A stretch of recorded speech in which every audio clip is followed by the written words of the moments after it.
नमस्कार, मैं हूं अर्चित और आप देख रहे हैं पहल 24। तो चलिए रुक करते हैं आज की खास खबर की ओर।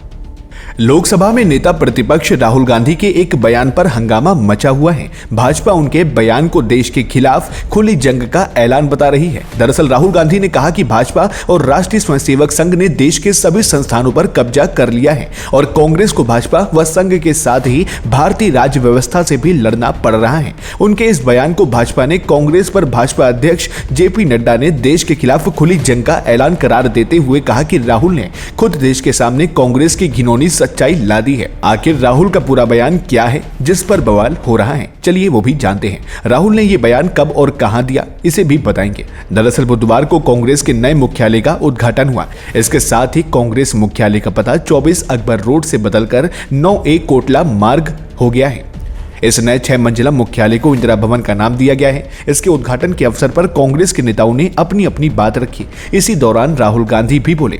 राहुल ने कहा कि मोहन भागवत कह रहे हैं कि 1947 में भारत को सच्ची आजादी नहीं मिली थी।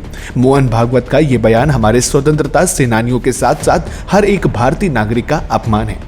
भागवत की टिप्पणी हमारे संविधान पर हमला है। भागवत हर 2-3 दिन में अपने बयानों से देश को ये बताते रहते हैं कि वो स्वतंत्रता आंदोलन और संविधान के बारे में क्या सोचते हैं। उन्होंने हाल ही में जो कहा वो देशद्रोह है, क्योंकि उनके बयान का मतलब है कि संविधान का कोई औचित्य नहीं है। राहुल ने आगे कहा कि भागवत के हिसाब से अंग्रेजों के खिलाफ आजादी की लड़ाई का कोई महत्व ही नहीं है। मोहन भागवत अगर किसी और देश में ऐसे बयान देते हैं तो गिरफ्तार हो जाते, उनके खिलाफ केस भी चलाया जाता।